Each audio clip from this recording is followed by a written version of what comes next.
Professor Yunus যখন United নেশনের general অ্যাসেম্বলিতে উনি গিয়েছিলেন, সেখানে সাইডলাইনে চাইনিজ ফরেন মিনিস্টারের সাথে কথা হয়েছিল।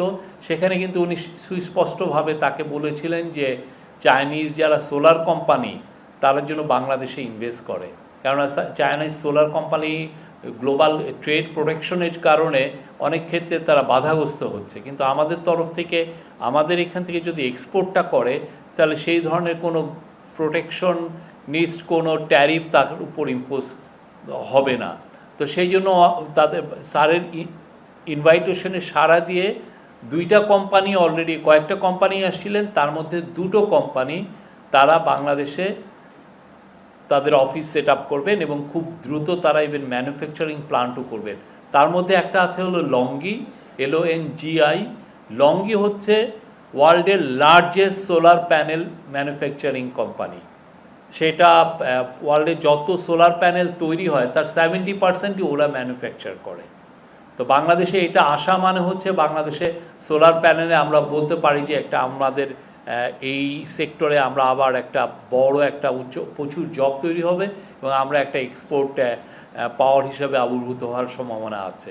উনি হাইটেক পার্কে যাবেন, ওদের চাইনিজদের যারা হাইটেক পার্ক, ওরা কীভাবে, আপনি জানেন চায়না হ্যাজ এমার্জেস ওয়ার্ল্ডের খুবই অনেকে বলেন যে নাম্বার 1 হাইটেক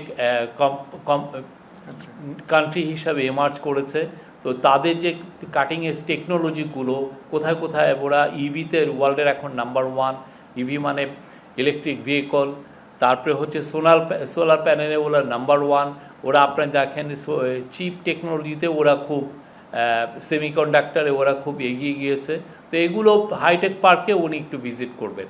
তো যেগুলো কথা হবে চায়নার সাথে, একটা বড় এমফাসিস হবে যে চাইনিজ ফ্যাক্টরিগুলো কিভাবে বাংলাদেশে রিলোকেট করা যায়, যাতে বাংলাদেশে একটা এমার্জিং একটা বড় ম্যানুফ্যাকচারিং হাব হয়।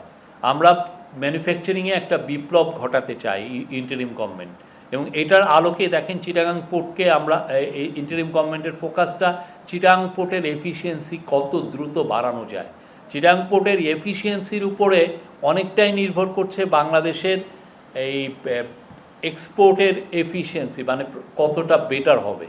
তো যদি চিটাগাং পোর্টের এফিসিয়েন্সি খুব ভালো হয়, অনেক বড় বড় কোম্পানি বাংলাদেশে আসবে। তো সে আলোকেই চাইনিজ কোম্পানিগুলোকে, তারা এখন গ্লোবাল লিডার অনেক ক্ষেত্রে, তাদেরকে আহ্বান করা হবে যাতে বাংলাদেশে ইনভেস্ট করে।